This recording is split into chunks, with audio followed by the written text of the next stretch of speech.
Bonjour, je m'appelle Mourad Elmedoun. Je visite quotidiennement de nombreuses entreprises de production et je constate que beaucoup d'entre elles sont confrontées à la difficulté de traduire correctement une nomenclature d'ingénierie à plusieurs niveaux en nomenclature de production. Dans la pratique, je constate souvent que les concepteurs et les dessinateurs ont tendance à diviser les produits complexes en plusieurs couches. Les planificateurs de production, quant à eux, préfèrent des structures plus plates qui résument le travail en un seul ordre de fabrication. Les nomenclatures fantômes sont l'outil idéal pour atteindre ce dernier objectif. Je vous en parle plus en détail dans cette courte vidéo.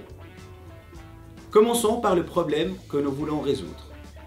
Cette image montre comment la recherche et développement a conçu l'article principal dans la nomenclature de l'ingénierie. Cet article principal est composé de plusieurs couches. Dans cet exemple, la nomenclature de l'article X est constituée de la composition A et B et de deux composants séparés C et D. Si nous utilisons cette nomenclature comme point de départ de la production, un sous-ordre distinct est créé pour chaque couche. Nous le voyons ici, un ordre de fabrication est créé pour l'article principal avec deux sous-ordres de fabrication pour les composants A et B. En effet, la conception d'une nomenclature indentée ne correspond pas toujours à la manière dont cet article principal est créé dans l'atelier. La traduction de l'ingénierie à la nomenclature de la production peut donc constituer un défi supplémentaire.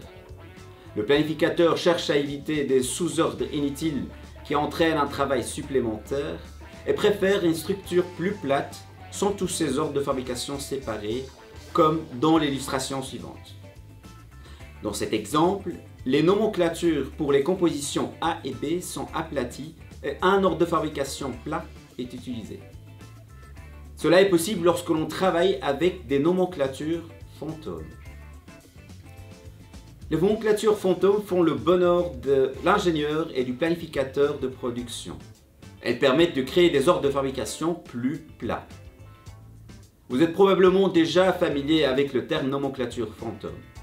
Si ce n'est pas le cas, retenez que le terme fantôme fait référence à la propriété d'un article qui possède bien un code et une nomenclature avec des matériaux et des opérations, mais il n'a pas besoin d'exister physiquement. Il s'agit d'une couche temporaire dans la nomenclature qui disparaît ou s'aplatit lorsque l'on crée un ordre de fabrication pour l'article principal. De la sorte, l'ingénieur conserve sa structure multicouche et le planificateur a un seul ordre de fabrication à gérer. De la sorte, on évite les sous-ordres inutiles et cela permet de gagner du temps dans le traitement de tous ces sous-ordres distincts. Je montrerai cela dans la démo suivante. Nous sommes maintenant dans Exact Online.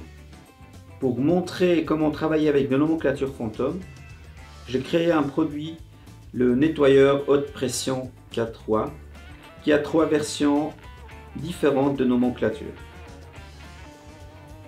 La version numéro 1 est la version standard. Par contre, les deux versions 2 et 3 sont des nomenclatures fantômes. Examinons tout d'abord la version numéro 1. Il s'agit de la méthode standard où différents sous-ordres de fabrication seront créés. Je vais créer un ordre de fabrication et je vais vous le montrer maintenant.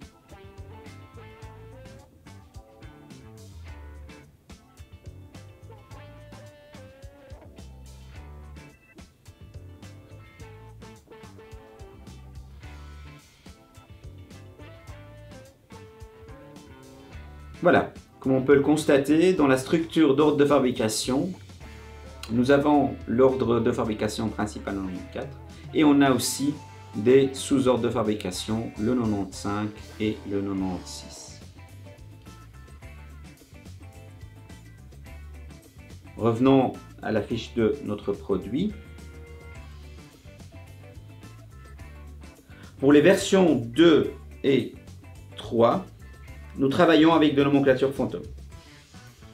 Dans la nomenclature version 2, j'ai réglé le type de calcul sur Phantom. Descendons à la version 2 pour montrer comment cela est maintenu sur Exact Online. Donc je clique sur Modifier. Et vous avez tout simplement ici, dans la liste déroulante de type de calcul, vous pouvez choisir Phantom.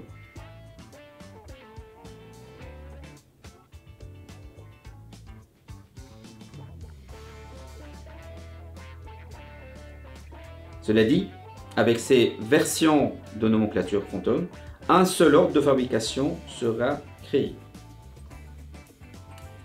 La nomenclature Phantom peut avoir un délai d'exécution, ce qui est utile par exemple lorsque vous voulez fabriquer des produits séparément, par exemple pour fournir une pièce de rechange ou une réparation supplémentaire. Mais vous pouvez également travailler avec une nomenclature Phantom 0 délai. Allons-y, mettons cela en action. Je vais créer deux ordres de fabrication différents, ces deux dernières versions de nomenclature. Commençons par la version 2, la version Phantom.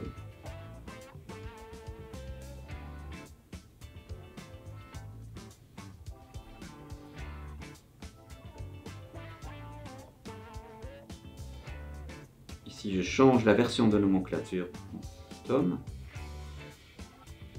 J'enregistre. Et comme on peut le constater ici, Exact Online a créé seulement un seul ordre de fabrication. Si nous regardons aussi le délai d'exécution, celui est de 7 jours, puisque c'est une nomenclature sans délai.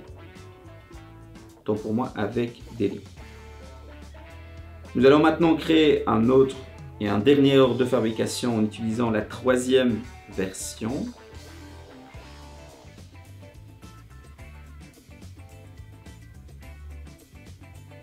On va choisir la troisième version, Phantom 0 délai. Et on va créer l'ordre de fabrication.